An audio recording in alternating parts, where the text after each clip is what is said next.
Bismillahirrahmanirrahim. Assalamualaikum warahmatullahi wabarakatuh. Kami dari kelompok 3 ingin mempresentasikan materi kami yang berjudul premis yang beranggotakan saya sendiri sebagai moderator M. Fahmi. Selanjutnya Saya Tasya Khairul Aryadinata.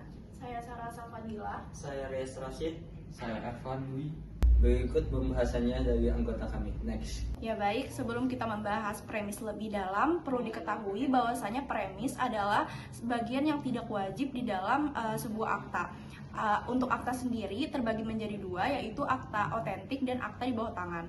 Suatu akta dikatakan otentik apabila akta tersebut itu dibuat di hadapan pejabat yang berwenang.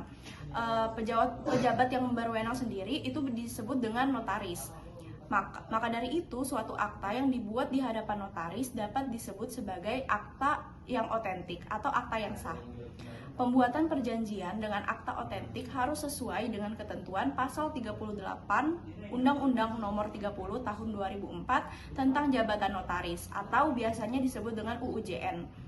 Mengenai bentuk akta notaris harus sesuai dengan tata cara yang sudah ditetapkan sebagaimana ketentuan pada pasal 39 sampai 53 UUJN.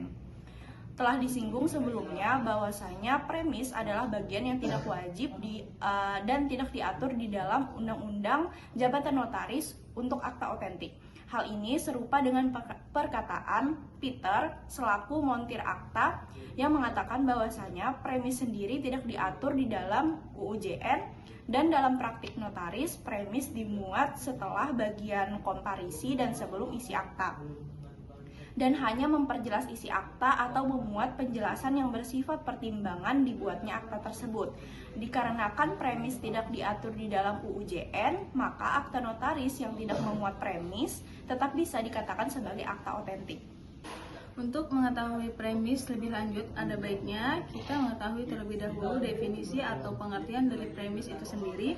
Premis berarti pendahuluan atau ditafsirkan sebagai pernyataan awal dari sebuah kontrak. Premis juga berisi latar belakang atau alasan mengapa kontrak tersebut dibuat. Kedudukan premis tidak harus ada di dalam setiap kontrak atau akta, namun pada umumnya apabila kontrak tersebut rumit, premis ini pasti selalu ada. Kata atau istilah premis ini digunakan dalam hubungan dengan penjelasan mengenai logika deduktif. Sehingga premis adalah suatu pernyataan yang diduga benar dalam rangkaian argumen dalam pembentukan sebuah kesimpulan. Yang paling harus diperhatikan pada bagian premis yaitu haruslah menyajikan fakta-fakta yang sesuai. Artinya bukan dalam bentuk opini, analisis, kesimpulan peristiwa, atau juga bukan berisi sesuatu yang akan terjadi atau sesuatu yang harus diperkirakan akan terjadi. Namun harus berupa fakta yang ada sekarang dan terukur yang dimiliki oleh para pihak penghadap. Selanjutnya, apabila premis akta notaris mencantumkan keterangan yang tidak sesuai dengan fakta, akan tetap diterima sebagai sesuatu keterangan yang benar sampai ada pihak dapat membuktikan sebaliknya. Selanjutnya, namun hal ini bisa mengubah status akta yang awalnya akta otentik menjadi akta di bawah tangan, serta dapat dituntut pembatalan oleh pihak yang merasakan kerugiannya. Apabila notaris berkaitan dengan pemalsuan premis tersebut, maka notaris dinilai tidak menjalankan jabatan sesuai dengan peraturan yang ada, serta dapat dikenai sanksi pidana, administrasi, etika, bahkan sanksi pidana. Kemudian kita masuk ke ciri-ciri premis. Nah, untuk mengetahui bagian kalimat dari premis dan mengetahui kalimat dari premis itu sendiri, maka kita perlu mengetahui ciri-ciri dari premis itu sendiri. Ciri-ciri pertama dari premis yaitu biasanya diawali dengan kalimat dengan poin-poin sebagai berikut. Yang pertama, ciri-cirinya itu para penghadap menerangkan seterusnya. Kemudian para penghadap terlebih dahulu menerangkan sebagai berikut dan seterusnya. Kemudian para penghadap bertindak sebagaimana tersebut di atas menerangkan dan seterusnya. Nah, kemudian ketika kita melihat di dalam suatu akta ada kalimat seperti ini, maka kalimat tersebut adalah awalan dari kalimat premis. Lalu ciri-ciri selanjutnya premis yang kedua adalah premis ini dimuat setelah bagian komparisi dan sebelum isi akta. Kemudian poin yang ketiga, premis tidak wajib ada di dalam akta karena tidak diatur di dalam UU JN. Kemudian poin keempat, memuat sesuatu yang dianggap benar. Artinya apa? Benar-benar dialami, disaksikan, dikehendaki, dan diketahui oleh penghadap. Dan yang terakhir, premis ini bertujuan untuk menghasilkan kesepakatan atau landasan dibuatnya suatu akta. Sebagaimana yang telah disebutkan ciri-cirinya di atas, maka contoh premis akan menjadi seperti ini.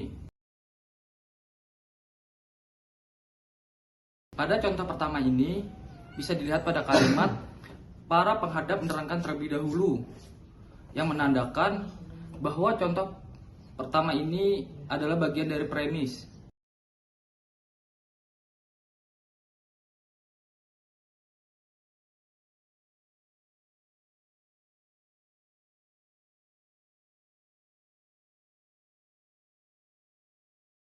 Untuk contoh yang kedua yaitu contoh premis jual beli tanah. Untuk data-data yang dimasukkan harus sesuai dengan keadaan aslinya. Perlu digarisbawahi dan dicatat bahwasanya data-data yang dilampirkan dalam premis tersebut wajib benar adanya, tidak boleh dipalsukan agar tidak ada pihak yang dirugikan. Selanjutnya yaitu fungsi premis, dan fungsi premis di sini bukan hanya sekedar isi dalam akta, dan tapi kewajibannya juga premis ini dalam akta otentik. Dan terus premis ini memiliki dua arah untuk notaris serta pihak lainnya. Dan bagi notaris sendiri, premis itu bukan hanya sebuah kalimat yang di dalamnya untuk menjelaskan tentang akta, tapi premis itu bisa juga membebaskan atau menghindari atau dari tuntutan bagi notaris, karena dalam premis itu disebutkan juga kalimatnya berbunyi pernyataan atas pihak lainnya. Dan untuk bagi pihak lainnya, premis itu adalah sebuah pernyataan kayak diwajibkan mereka tuh membeberkan sebuah kebenaran dalam pernyataan dalam akta, dalam untuk menyetujui akta tersebut.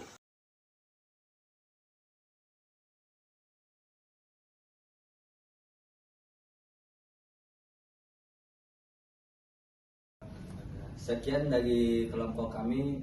Mohon maaf apabila ada kesalahan dalam pengucapan kata. Saya akhiri. Wassalamualaikum warahmatullahi wabarakatuh.